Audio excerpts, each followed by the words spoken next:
ఫిబ్రవరి 21. నేను నా స్వజనుల మధ్య నివసించుచున్నాను.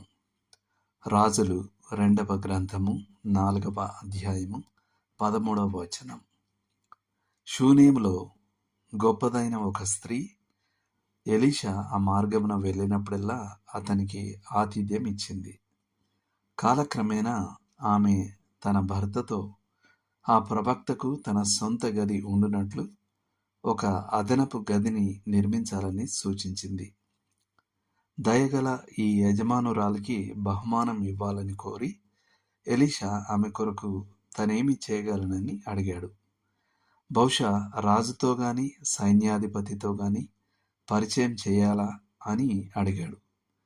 ఆమె ఇచ్చిన సాధారణ ప్రత్యుత్తరం ఏమిటంటే, నేను నా స్వజనుల మధ్య నివసించుచున్నాను. మరో మాటలో చెప్పాలంటే, నా జీవిత స్థితితో నేను సంతోషంగా ఉన్నాను. నేను నివసిస్తున్న సామాన్య ప్రజలను నేను ప్రేమిస్తున్నాను. గొప్పవారితో కలిసిమెలిసి తిరగాలని నేను ప్రత్యేకంగా కోరుకోవడం లేదు. ప్రసిద్ధులతో సహవాసం చేయడంలో నాకు ప్రత్యేక ఆకర్షణ ఏదీ లేదు.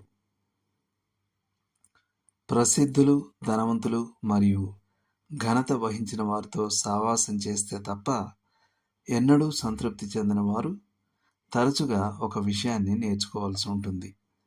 భూమి మీద ఉన్న శ్రేష్టమైన వారిలో చాలామంది పత్రికల ముఖ చిత్రంలో కానీ, లేదా ఆ మాటకొస్తే సమాజంలోని ప్రముఖుల పేజీల్లో కానీ ఎన్నడూ కనపడరు. ఆమె ఎంత జ్ఞానవంతురాలు! సువార్తిక ప్రపంచంలోని గొప్ప పేర్లతో నాకు కొంత పరిచయం ఉంది. కానీ నేను ఒప్పుకోవాల్సింది ఏంటంటే, నా అనుభవం చాలా వరకు నిరాశనే మిగిల్చింది.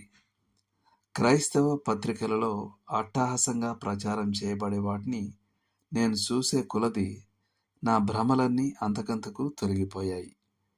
నేను ఎన్నుకోవాల్సి వస్తే ఈ లోకంలో అప్రసిద్ధులుగా ఉన్న పరలోకంలో సుప్రసిద్ధులైన వినయం, భక్తి మరియు నిలకడగల పౌరులనే నాకివ్వండి. A.W. టోజర్ నా భావాలను చక్కగా ప్రతిబింబిస్తూ ఇలా రాశారు: నేను పరిశుద్ధులను నమ్ముతాను. నేను హాస్య నటులను కలిశాను, ప్రచారకులను కలిశాను. తానే స్థాపించానని ప్రజలు తెలుసుకోవడానికి భవనం ముందు తన పేరు పెట్టుకునే వ్యవస్థాపకుడిని కలిశాను. సరిగ్గా పరివర్తన చెందని మారు మనసు పొందిన కౌబాయ్లను కలిశాను.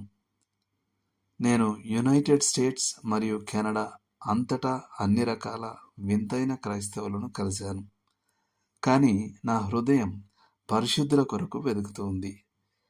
ప్రభు అయిన యేసుక్రీస్తును పోలియున్న ప్రజలను నేను కలవాలనుకుంటున్నాను. వాస్తవానికి మనకు కావాల్సింది మరియు మనం కలిగి ఉండవలసింది మానవ హృదయాలలో మన దేవుడైన యెహోవా సౌందర్యమే.